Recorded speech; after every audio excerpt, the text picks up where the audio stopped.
everyone, I'm Daniela and welcome back to Black Cat Kitchen.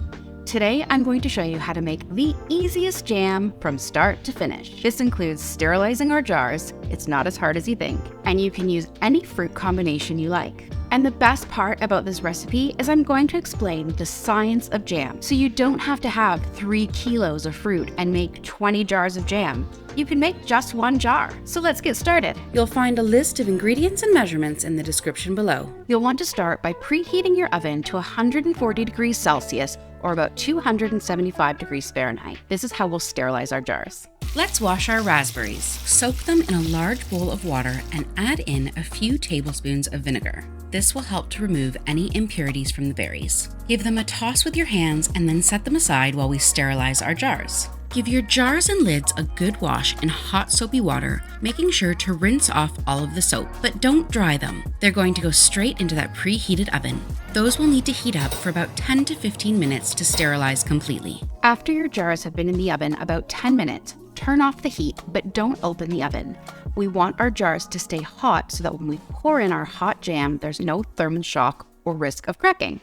Remove your berries from your vinegar water. You can see all of the dirt and the bits that have come off of the berries in the bottom of the bowl. Then pour your berries onto a tea towel or some kitchen roll to dry them completely. This is also a great way to keep your berries lasting longer in the fridge. By drying them completely and then putting them into a jar with a lid, they'll last much longer in your fridge than if you just left them in their original boxes. On a scale, weigh out your berries. We're using 400 grams. Here's an interesting thing about jam. There are regulations in the UK that to be called jam, it needs to be equal parts sugar to fruit. Well, we don't always want all of that sugar in our body, so I've lessened the sugar and it still comes out perfect every time. We're using a 4:3 ratio, 4 parts fruit to 3 parts sugar. So whatever the total combined amount of fruit that you have, divide that recipe by 4, times it by 3, and that's how much sugar you want to use. In my case, I'm using 400 grams of raspberries and 300 grams of sugar. I'm also adding in 2 tablespoons of lemon juice, and I'm using the stuff that comes in one of those squeezy little bottles. I know you'll think, well, why wouldn't you use fresh?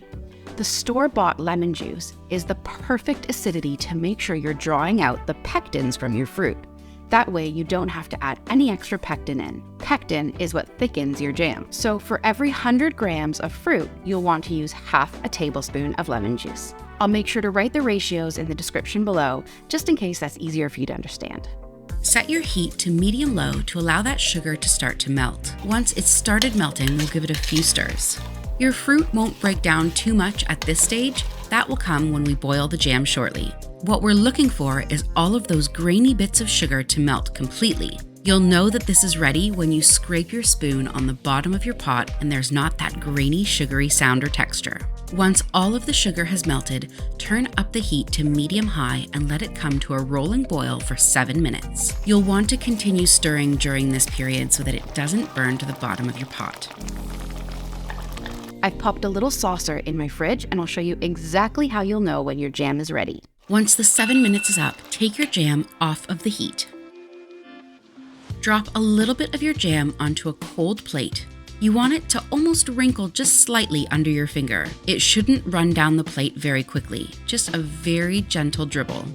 Remove the jars from the oven and put them onto a tea towel or heat-proof surface. Pour your hot jam into the jars. By making sure your jars are still hot, you won't have thermal shock when you add the hot jam. This recipe made about 2 290 milliliter jam jars. I'm using these fancy WEC jars, but really any jar you have in your cupboard will work just fine.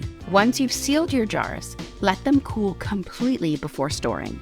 You can pop them in your cupboard for about 6 months, and once you open them, store them in your fridge for about 2 to 3 weeks. It's a great way for using fruit that's about to go off, and it's a perfect way to use up fruit that you find at the supermarket that's on sale. If you're looking for a jam recipe that's not quite as traditional, check out my bacon jam here.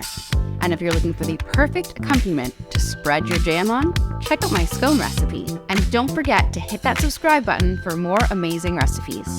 Thanks so much for watching, and I'll see you in the next video.